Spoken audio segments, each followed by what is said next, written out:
Paul was a caretaker. He was eager to show up for everyone in his life. He helped siblings move.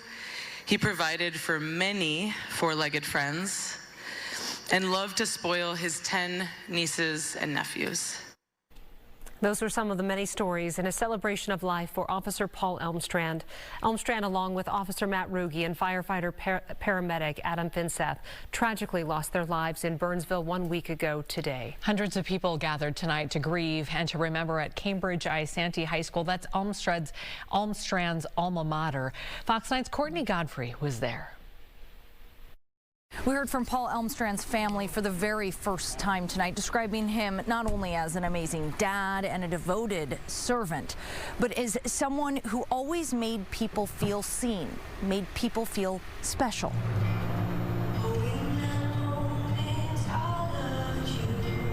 With his wife on vocals and few dry eyes in the room, photos of Paul Elmstrand appeared on the screen as members of the community where he grew up shared fond memories of the Cambridge-St native.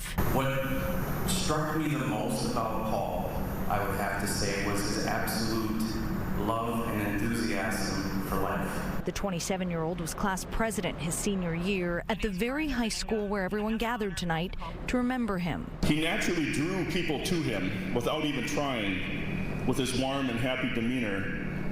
And on the flip side, he was naturally drawn to others.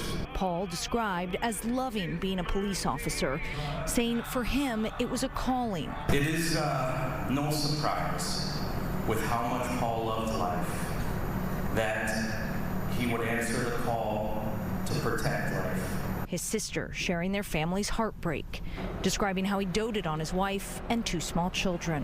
From the first moments, Paul was smitten. He participated in every aspect of child rearing, never hesitating to change Pampers, giving bottles of leche, or playing for hours outside. They can be confident that their father deeply loved them. Asking everyone to remember the sacrifice. We always want to know why. Why did this tragedy take place?